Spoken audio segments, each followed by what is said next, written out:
Davis Maturi trimming a tree outside his home when gunfire rang out Wednesday. Police say his next-door neighbor pulled the trigger.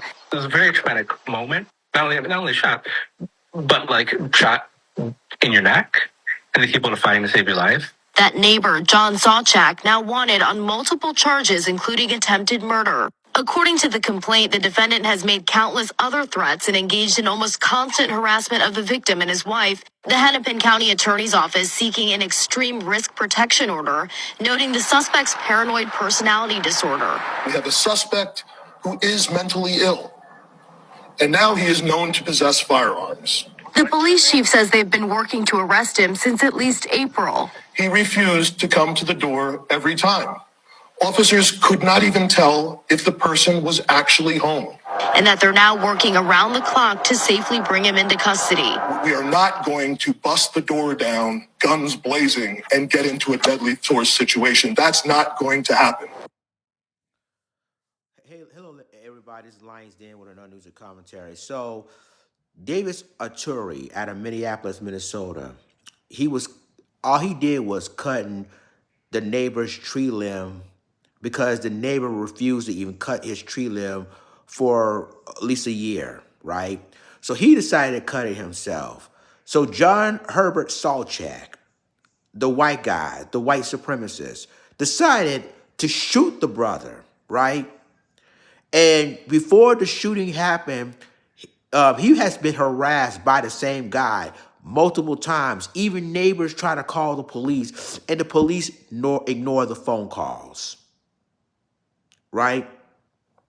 So then you have the police chief now claiming, well, he has suffering from mental issues. My question is, how a mentally ill man got multiple guns in his house? And then he said, well, you heard what he said, that we can't just go in with guns blazing. It's not going to happen. But wait, if the role were reversed, if this was a black man who barricaded himself, who suffered from mental health issues, y'all would have SWAT teams all over his house. Let's just keep it real. But since this is a white guy who has had outstanding warrants, who has a criminal past, have basically receiving lots of phone calls from neighbors saying that he not only harassed the black dude, he harassing his wife.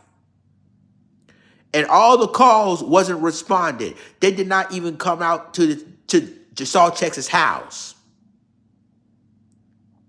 But yet it was like, well, we'll try to figure out how to get him out of the house.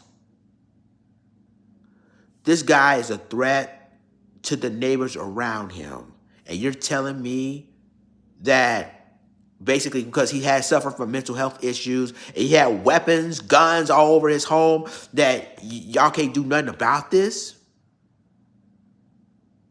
But again, ladies and gentlemen, if this black guy, Davis Osani, did the same thing, and if the role were reversed, if he suffered from mental health issues, harassing white neighbors or white couples multiple times, right? Even one phone call, the police will be at his door.